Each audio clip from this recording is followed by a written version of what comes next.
Hi, I'm Dana Sardano. This is Steffi Starr. Good morning. And we are on the love seat. I am going to take a second and just let you know who I am and what I do, and then I'm handing it off to my girl. So anyway, I'm Dana Sardano. We are in Ubuntu Fish Gallery in Stuart, Florida, 508 Southeast Osceola. If you're in the area, come on by. We are an art gallery and intuitive lounge. We do some amazing things here. Not only do we create beautiful artwork, we have workshops, we have events, we have artist receptions, and we do groups.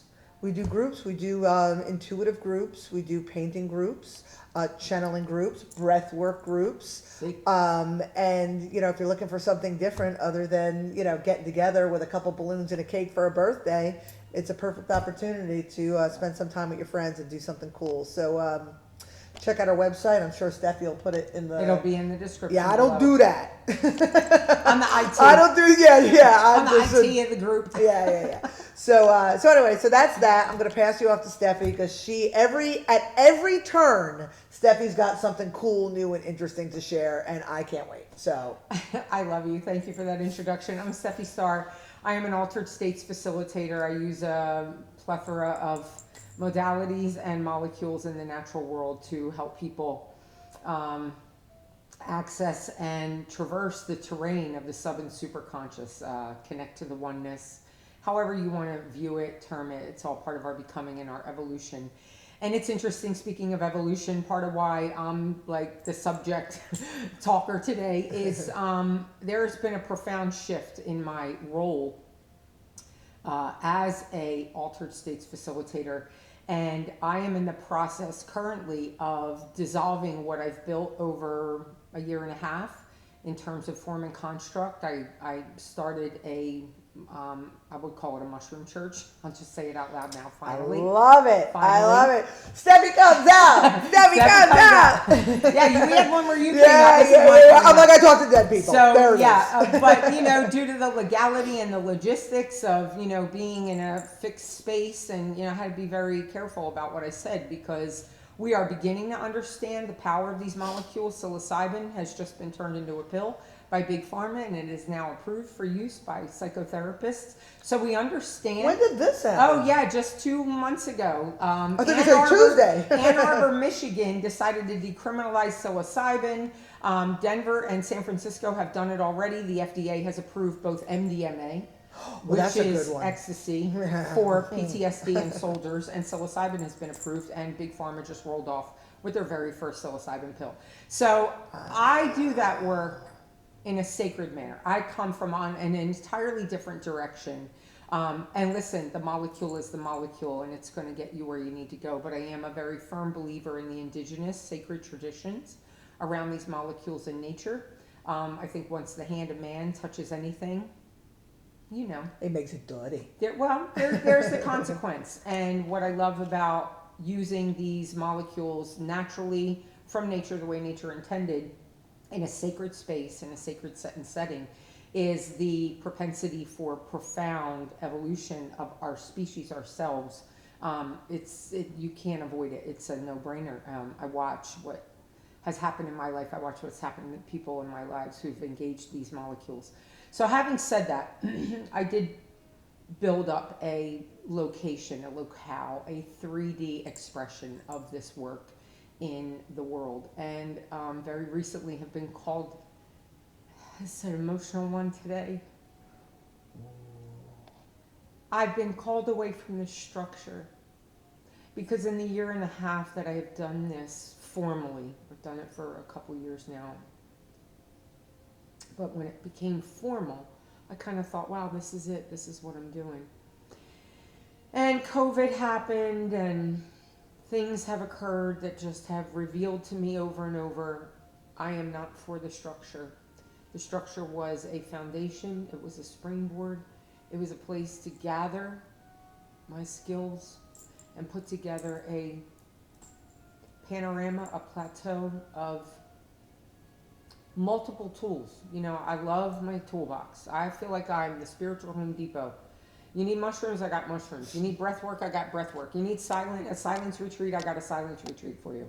You need some consulting, I got that for you. Because not everything works for everybody. I worked in an ER for 25 years, and every body is different, and every heart is different, and every mind is different. Although we're all very connected and we're all exactly the same thing. But we're unique at the end of the day, yeah. right? But we live in this world of duality, and we have expressions that vary. So what works for me may not work for you, and I am a strong believer in the spiritual toolbox. And I like to have a broad range of things to offer to people. And I think it's important that if you have a daily practice, first of all, you should have a daily practice. And that if you have one, you can be flexible with it and allow it to morph and evolve. So having said all that, I am morphing and evolving. I am taking the way home, which has never really been the structure. It's always been the people and the work. To be quite honest, it's been my awareness and my willingness to take this journey. And I am being put into, quite literally, a Ford Transit van that is going to serve as a little mini home on wheels. I saw this 4 years ago in a vision. The very first time I drank ayahuasca, the grandmother of the universe said to me, you're going to live in a commune, you're going to share plant medicine, which has happened. But I also saw a vision of me driving around the country in this multicolored, beautifully attractive box truck. People were like, you mean an RV? You're getting an RV? I'm like, no. It's a box that's been on wheels that's been converted to a living space. Ooh, can I paint it? It's going to get wrapped for sure. Oh, it's going to get wrapped. I got you. At some point, when the funds show up. So I saw that vision and I'm like, well, I have a husband. I have a business that I built from scratch from the depths of my heart and my being. I have 2 businesses with my husband. I have a dog. Like, how am I driving around the country in this box truck? And that was 4.5 years ago almost. And in those 4 years, I gave away my business to 2 different people. It was able to be branched off. My marriage ended. It needed to end for me to become what I'm becoming. And yesterday I get the call that my dog's not here anymore. Oh, yeah, my God. I get the call, this man whom I lived with for 10 years. Oh, my God. It's okay. Who has never called me in 4 years that we've been apart. Never called me, calls me twice in 30 seconds. And I knew, because I know I've watched Smokey decline for the last year. And I knew when the phone rang twice in a row. I was with another friend who was she had been there for a couple hours and she was leaving the way home. And the phone rings. And I knew, and I called him back immediately as soon as I waved goodbye to her. And he's like, if you want to see him, come now. And I went immediately and I saw my baby and we put him into the ground. And that was the last piece. That's the last piece. That was the last piece, because I can tell all of you that I'm not leaving, that I'm energy, I'm expanding, and as much as I'll be everywhere, I'm in this fucking computer, I'm in the phone in your pocket, and I really believe that. We are energy. And with technology now, and with the whole entire 3D world fucking coming apart at the seams. I mean, if you haven't paid attention, and I'm sure you have. Yeah. It's hard if to you miss. haven't seen the news. It's hard to miss. Structure, form and construct. Like, if you have a baby today, that child will not graduate from a school. I hate to break the news to you, but like, what was is never returning. We are on the cusp. We are in the birthing of a brand new world, of a brand new self, of a brand new species. Like, we are becoming. This is the shift we've all been talking about. It's here. We're not waiting anymore. And whatever your vernacular is, if it's the end times, if it's Jesus coming back, if it's, whatever apocalyptic thing you have in your philosophy, we're here. And form and construct is disappearing. Institutions are going to be broken irreparably, because there's a higher reality. There's a real reality beyond the world of the 3D form and construct that is planet Earth. So having said that, the very last thing, the person to whom, and he was so much a person, like Smokey was and is such an amazing energy. Like, he was so human in so many ways, like so many dogs are. I mean, dog is God spelled backwards. If you love dogs and know dogs, I don't need to tell you. I didn't know how to tell him I was leaving. I never even told my ex-husband what was on the agenda, because there was a part of me that knew I wouldn't have to have the conversation. I knew I wasn't going to have to explain to him, well, listen, I know I come every week to see the dog, which of course has had me, I've had to see Ray, this man, you know, this life that I had. I've had to see him every week in order to see my dog. I'm sorry, let me just get it together for a second. And I'm like, I can tell everybody in my life, I'm energy, and I'm not leaving. I'm still right here. But how do I tell this dog I've had for 12 years that I have loved so deeply, who has loved me back in a way I can't even explain?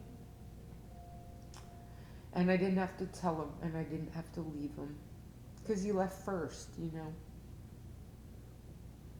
And the last 2 weeks of peeling back what I am, of giving away things that I've had for the entirety of my adult life, and being willing to create the vacuum in myself that becomes the work that I'm about to do on a global level. Like the opportunities that I've already crawled out of the woodwork with regard to taking what I do, not just to people in this state or this country, but around the world, they're falling at my feet. Like, it's not even funny. I can't I'm tripping over opportunities to see and talk to and meet and share with people from all over this country and the world right now. It's so funny. And this was kind of the crux of the whole story. The point of me telling you this is we all know what's for us. We know what doesn't work. We look around our lives and it is blatantly obvious in the quiet recesses of our mind what serves us and what does not.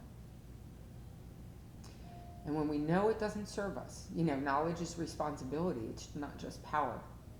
When we know it doesn't serve us, we can kid ourselves. We can stick around. We can stick it out. We can stay for the sake of A, B, and C. But if it isn't for us, and we know it isn't for us, yeah, it's going to hurt. It just hurts. Comfortable. The awareness of what's out there, the awareness that there's something more, usually only shows up in our willingness to create the vacuum. And 2 weeks ago, now 3 weeks ago, when the gauntlet was thrown down to me, are you going to keep doing what you know isn't for you anymore, or are you going to say yes? And you know, the first question, I'm an analytical person generally, I have been my whole life, is, well, say yes to what? And it wasn't for me to know in that moment. It was just, was I willing? I was aware that there was something else. Was I willing to empty myself enough to be able to say yes to whatever showed up? And that doesn't make me great. I'm going to tell you what that makes me. It makes me peaceable. I live in alignment with my highest self. I have a purpose that is unshakable because I've done this.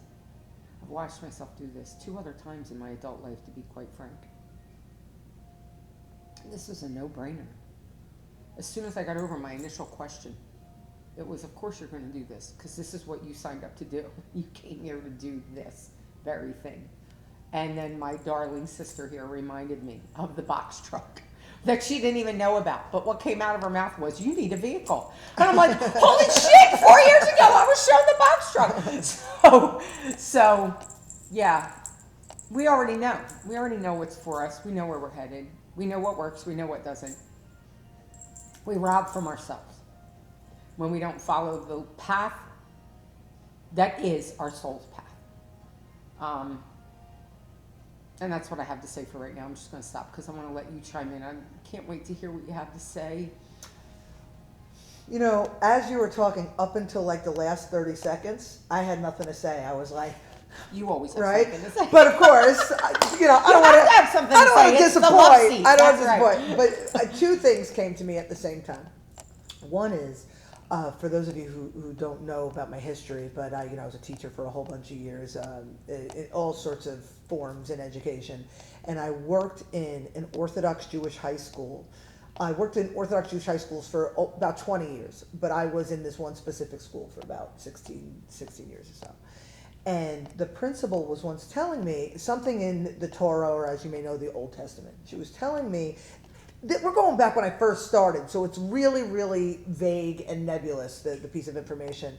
But something in the Torah said, when you remove a habit, or when you remove something from your life, you have to replace it with something See. else. Because if you don't, sort of like when you dig a hole and then the dirt pours in, See. you know, anything can fill that hole. See. But you have to be intentional with it.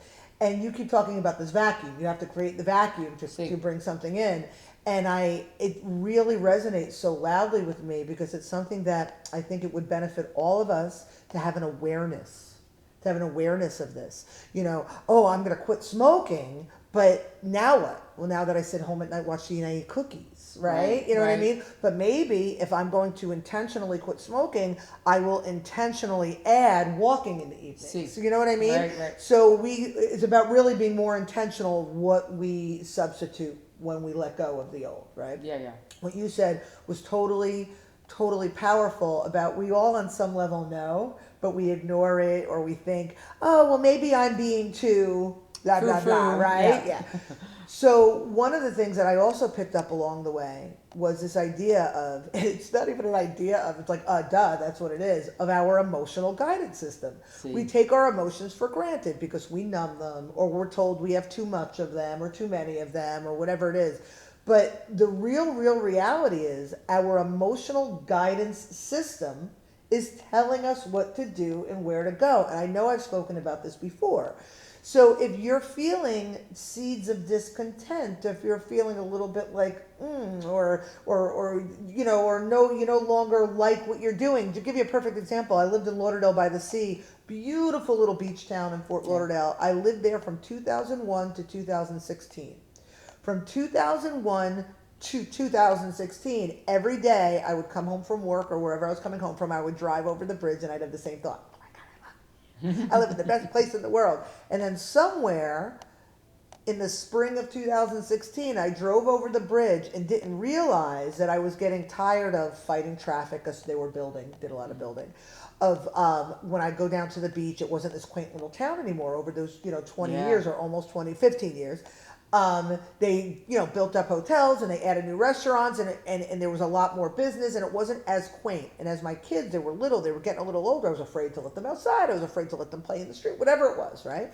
And one day I came over the bridge and after what used to take me 25 minutes from work was now taking me 45 minutes from work because I kept, whatever, doesn't matter, kept hitting the train, catching the bridge, whatever it was. I drove over the bridge and was like, this doesn't work for me anymore. Yeah. And I went home, and every day before that, it was like every day, I love it, I can't do this anymore. Right. This was in the spring of 2016. I said to my husband, I don't think I can live here anymore, which I never thought I'd say, because it was really a magical place. And he was like, yeah, me neither. Oh, and we moved by the following December. Like, it was like that. I have learned to make a habit of acknowledging those seeds and catching them before they become something exponential, right? So you mean you've been aware and willing? I heard that once before. I've been aware. So when hearing you say, no, that's awesome, because it's so true. It's so true. But yes, I've been aware and willing, but on the flip side. In this case, I was aware of what made me uncomfortable. See. Before it made me hate it. It was what made me uncomfortable. On the flip side, be aware of what brings you the joy. See. Right? Of course. So I always talk about this place, how I picked up a paintbrush. It's almost 6 years ago now. How I picked up a paintbrush, not with the intention of having a gallery. I picked up the paintbrush because it felt good. Yeah. It felt good. And I painted a painting because I felt good. And then I painted another one. And then I tried. And I just kept following what felt good. And I was just telling somebody yesterday, it was like such a simple conversation. I'm like, we've got all these things that we do that we don't make us feel good, and all these things that we do that do make us feel good. So why am I happy? Because I do more of these. Is that how you know what I'm saying? Yeah, I got this, I got crap, and I've got gold. I've got ice cream, and I've got diarrhea, right? So I do this hand. This is the hand. So to your point that you said so eloquently that I have to clown up because, you've given me the platform to do so. I love you. What I'm hearing you say is you did something that fulfilled you, that felt like it was your purpose, that brought you joy, that inspired you. And then the signs started to, There was this awareness of, ooh, this shoe, I'm growing out of this shoe. Yes, it was the outfit didn't fit any longer. Yeah, right. Like, so trying to zip it up, you got remember the wire hangers, yeah. But rather than, because what we often do is we're like, oh well, it's this, and oh well, it's this, or we distract ourselves with this over here, right? Instead of doing that, you're like, okay, this doesn't fit anymore. I don't really know why. I tried to do that. I altered it a little bit, right? I altered it. I did a hem. I did these things, and it fit for a minute, but it still doesn't fit. You didn't even go to the store yet. You didn't even go online. You didn't even look for another dress yet. You just knew this, and that's the beauty, and that's why I admire you in such a way, because you didn't say, I'm going to get this dress because this dress doesn't fit anymore. You're saying, I'm going to put this dress to rest, and this dress will show up for me. Yeah. And the moment you fold it up nicely and you donated it, I'm not going to throw it out because that's not nice. You donated it, right? All of a sudden, a whole closet showed up for you. And here's the beauty of that analogy, because for a few minutes you have to be naked. Yeah, between shelves. Between shelves. Yeah, man, you walked in here butt naked. You're like, oh no, I came to your house. You were butt naked. You're like, this is what I'm doing. I literally gave away all of my clothes last week. I gave away my shoes last week. I gave away things that I've had from my soapbox days. Everything I gave away was painful. This is not easy. I'm not here to tell you follow your bliss because it's simple. People want to believe that awakening is this beautiful body in a lotus pose at the edge of a lake with a stone pile in perfect symmetry. And it's not. It is face down in shit and mud under razor wire on your belly, getting to the other side. And if you don't believe it, I'll give you my sister-in-law's email and phone number, and she'll tell you Shout about out, Rachel. Oh my Lord. So she can share her. She got shit piles all over the place. Yes, right now, but she's doing it. It's not for everybody, but for those with ears to hear, for those with eyes to see. There's a highway to hell and a stairway to heaven for a reason. I'll say it again. I'm not I've been on the highway to hell. That was the beginning of my life here this time. I've been on that highway, and I had another purpose, and I had another path, and the path led me to the stairway. And there are people on the stairway. And it pokes at you, and you ignore it. Yeah. You ignore it because you're busy getting high and having sex with strangers. Right. Well, and I'm talking to the people on the stairway. I know I am not for everybody, and this message is not for everybody. But if it is for you, you'll know. And I'm telling you, there is gold in that muck. There is gold under that razor wire. There is muscle building that you get to take with you through your infinite expression as source energy. These spiritual muscles that get built, our physical body dies when we die. These spiritual muscles stay with us. It's why some of us are further down the path, because for all the times we've been back, when you learn the lesson, your soul learns the lesson. And you come back and you start from that point. We don't forget wisdom. We forget intelligence. We forget knowledge. We don't forget wisdom. Wisdom is infinite, as are we. So I have one other analogy that I want to throw out there. This is the interesting thing. This bracelet, a dear friend of mine makes my crystal bracelets. And I know everybody gets tired of hearing the bells, but it's how you know you're watching Steffi Star on Angel YouTube. gets his wings. Right. These get tied up quite frequently, and they got so tied up earlier last week, that every time I went and I tried to untangle them, the little thingies, baubles, I couldn't untie them, and I would just not get frustrated, not necessarily, but I'd be like, okay, this is not for right now. I'd spend 10, 15 minutes, and it didn't. I made it worse, and I would just walk away. And this morning I picked up this bracelet, knowing I was coming here, knowing what I was about to talk about. And I said, instead of trying to undo the knot, let me go back to the beginning where it's pure, where the strings are truly still separate. And I realized this is what happens to us as people. We look at our lives. We look at the broken, disaffected aspects where the fractures are. And we're like, how do I fix this? And you can't. Throwing Band-Aids on it. Right. Yeah. You can't unravel those knots. When I went back to the base, when I got back to right here where they are truly separate, and I worked my way out from the what to the who, which is a whole part of my shtick. That's a whole other show. But the root, you started at the root. This came apart inside of 60 seconds, and I'm like, oh, don't go where it's broken, because the broken part is not the real part. You are source energy. What you are is pure. What you are is infinite. What you are is eternal. What you are is already everything you want to be. You're already that. Start there and make your way through what doesn't work. Because if you get stuck in what doesn't work, it's a longer process. You might break through, but you're going to waste a lot of time. You're going to spend a lot of frustrating moments trying to get somewhere that is just so much easier when you go back to the root. Focus on the things that bring you joy. See. The doo-doo will always be there. Yeah. So that's what I have to say. Thank you so much for letting me do this here today. I needed to do this. I needed to share with people what was happening, where I'm going, what I'm going to be doing. And by the way, when people say, well, where are you going? I'm going everywhere, and I'm in your pocket, because we live in a 5D world now. We are moving into the fifth dimension, out of form and construct. That is what technology allows us to do. I can be with you eye to eye, face to face. Our energy can completely experience one another through this little rectangle we carry around in our pockets and our hands all day. Like, I'm everywhere and I'm in your pocket. So Dana and I are going to continue to do the love seat. We're going to meet up on Zoom. We're going to have our little shtick that we do. And then we're just going to save it into the cloud and upload that to YouTube. And we may or may not be sitting in the gallery, but I'll be coming at you from around the world. Who knows what's going to happen. Yeah, you'll be on location. And I'll be on location. I'll be in the middle, though. I'll be all, Love you so much. But when I leave on December 1st, I'm going to Niceville, Florida. Then I head to Austin, Texas. I make a stop in New Mexico. Haven't figured out quite where yet. I'm just going to stop where it's pretty. Then I am on my way to Sedona, Arizona. Then further on to see some friends in Myrtle Creek, Oregon.